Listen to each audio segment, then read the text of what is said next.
Let me tell you the story of two friends. Arjun and Ravi grew up in the same neighborhood. Arjun became a banker. He earned a huge salary, drove luxury cars, threw parties, and lived in a big mansion. Ravi, on the other hand, became a schoolteacher. His salary was modest. No flashy cars, no expensive holidays, no big house. 20 years later, Arjun was drowning in debt, struggling to maintain his lifestyle. But Ravi? He quietly retired rich, with peace of mind and financial freedom.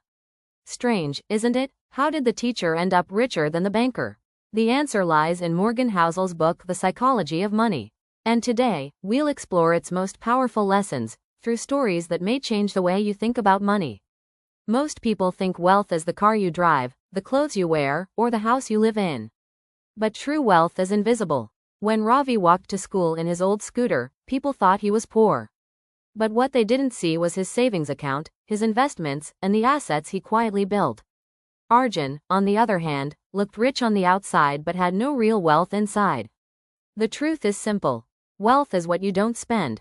It's what you save and grow for your future. There's a real story about a woman named Grace Groner. She worked as a secretary, lived in a tiny house, wore simple clothes, and never tried to show off. When she passed away at the age of 100, people were shocked. She left behind $7 million. How did she do it? Not through a high-paying job, but through consistent saving and investing. Ravi lived the same way. Every month, he saved a portion of his salary, no matter how small. Over the years, those savings multiplied. And that's the secret. Wealth is not about income. It's about discipline. Think about Warren Buffett. Today, he's worth over $100 billion. But here's the surprising part. Almost all of that wealth came after he turned 65. Why? Because compounding takes time. Like a snowball rolling down a hill, it starts small but grows massive as it keeps rolling.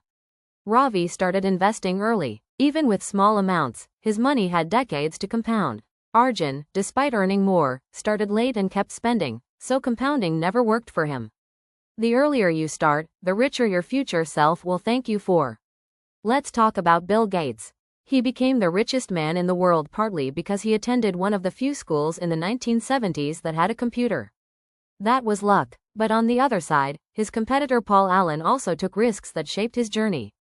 Life is a mix of luck and risk. Some things are in your control, many are not. The key is not to compare your journey with others but to respect both luck and risk. Ravi didn't gamble everything on risky investments. He stayed steady and consistent, and that made all the difference. There's a story about a journalist who visited a billionaire's house. He said, "My friend Joseph Heller has something you'll never have." The billionaire laughed. What could that possibly be? The journalist replied, "Enough." Arjun always wanted more money, more cars, more status. But the more he chased, the more stressed and trapped he became. Ravi, on the other hand, decided what was enough for him: a secure home, peace of mind, and freedom. And that made him truly rich. So here's the truth about money that the psychology of money teaches us. Wealth is not about showing off. It's about saving. It's not about how much you earn. It's about how you behave with what you earn. And happiness comes not from having everything, but from knowing when you have enough. Money is not just math. It's emotion. It's behavior. And mastering that behavior can change your entire life.